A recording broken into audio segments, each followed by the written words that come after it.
Alors voici une question qui nous vient de façon récurrente. En tant que titulaire de la carte verte américaine, puis-je intégrer l'armée américaine?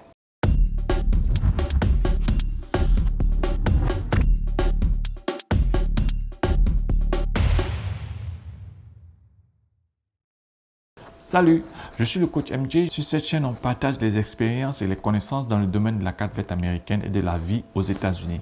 J'informe, je forme et j'accompagne les candidats à la loterie de la carte verte américaine et à l'immigration aux États-Unis. Lorsque vous êtes retenu à la loterie de la carte verte et que vous postulez pour l'obtention d'un visa en vue de venir aux États-Unis pour obtenir une carte verte, vous êtes de facto qualifié pour entrer dans l'armée américaine. Pourquoi? Parce que vous bénéficiez de plusieurs droits qu'a un citoyen américain. À part bien sûr tous les droits liés à la nationalité américaine parce que vous ne l'avez pas. Quand vous êtes résident permanent, vous êtes toujours citoyen de votre pays d'origine. Entrer dans l'armée américaine n'exige pas que vous soyez américain. Si vous devez occuper des postes supérieurs tels que les postes d'officier, de pilote et autres, alors il y en a d'autres encore, je ne vais pas tous les citer, alors la citoyenneté est obligatoire. Mais pour être un militaire de rang, vous n'êtes pas obligé d'avoir la nationalité. Bien sûr, comme je l'ai dit tantôt, avoir la carte verte vous donne de facto le droit d'entrer dans l'armée américaine lorsque vous venez aux États-Unis. Mais il n'y a pas que ça comme critère, il y a d'autres critères. Le deuxième critère, c'est le critère de l'âge. Et le troisième, il faut bien passer les tests. Vous savez, comme vous pouvez l'imaginer, on a besoin de personnes vraiment solides dans l'armée. Donc, à partir d'un certain âge, c'est difficile que vous soyez recruté dans l'armée.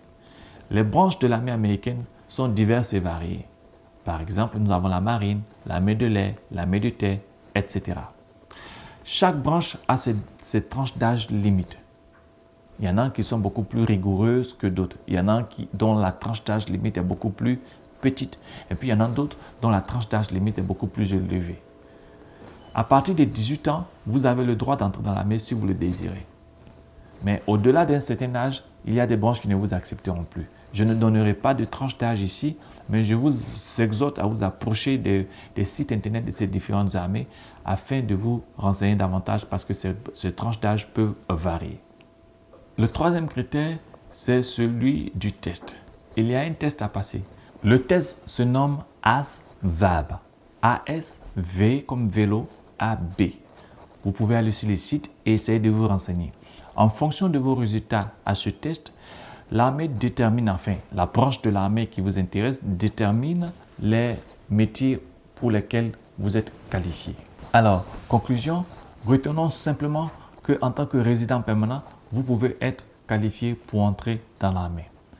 Une dernière information très capitale, celle-là. Lorsque vous arrivez aux États-Unis, avant votre 26e anniversaire, vous devez absolument vous rendre à la poste, à n'importe quel bureau de poste. Le plus proche de vous serait le meilleur. Ou encore, aller sur le site internet du SSS et remplir votre formulaire du SSS. Selective Service System. Si vous avez plus de 26 ans, alors cela ne vous concerne pas. Mais quand vous atterrissez sur le territoire américain avant votre 26e anniversaire, sachez que vous devez absolument remplir le SSS.